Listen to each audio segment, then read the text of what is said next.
Misteri ketukan jam 3 pagi.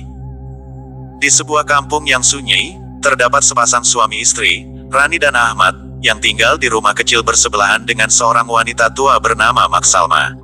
Maksalma dikenal sebagai seorang yang baik dan suka membantu jiran-jirannya. Namun, setelah kematiannya, suasana di kampung mulai berubah. Sejak hari pemakaman Maksalma, setiap malam pada jam 3 pagi, Rani dan Ahmad mendengar ketukan pintu yang keras, hanya datangnya 4 kali. Awalnya, mereka berpikir itu hanya imajinasi. Namun, ketukan itu berulang setiap malam, membuat mereka tidak bisa tidur dengan nyenyak. Suatu malam, Rani tidak tahan lagi dan membangunkan Ahmad. "Sayang, dengar tak? Ketukan itu datang lagi." Rani berbisik ketakutan. Ahmad mengangguk. Mereka sama-sama cemas. "Mungkin kita patut panggil Ustaz," cadang Ahmad. Mereka segera menghubungi Ustaz Amir, seorang pakar dalam hal-hal mistik di kampung itu. Ustaz Amir datang sejurus selepas subuh. Setelah mendengar cerita mereka, dia berkata, "Kita perlu membaca ruqyah di rumah ini. Mungkin ada yang tidak kena." Pada malam yang dijadwalkan, Rani, Ahmad, dan Ustaz Amir berkumpul di ruang tamu. Mereka merangkapkan diri, membaca ayat-ayat suci dengan suara yang tenang.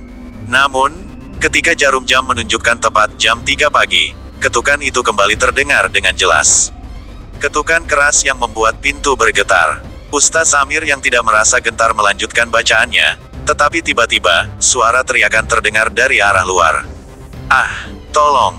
Teriakan itu meluncur bersama angin malam, membuat bulu romaku Rani merinding.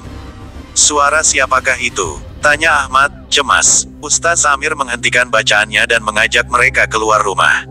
Ketika mereka membuka pintu, mereka mendapati semua jiran-jiran sudah keluar, dengan wajah cemas dan ketakutan. Setiap rumah di kampung tersebut mengalami ketukan sama pada jam 3 pagi, dan masing-masing mendengar teriakan menyedihkan. "Kita perlu berkumpul di masjid," cadang Ustaz Amir.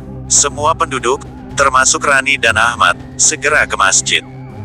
Di dalam masjid, Ustaz Amir menjelaskan bahwa kemungkinan roh Maksalma masih tidak tenang dan memerlukan doa dari penduduk kampung.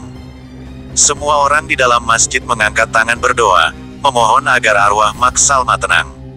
Ketika doa dibacakan, suasana menjadi sepi. Namun tiba-tiba, mereka mendengar kembali ketukan yang keras, disusuli suara teriakan tersebut. Rani mulai merasa panik. "Kami berdoa, ya Allah," teriaknya, berusaha menguatkan dirinya.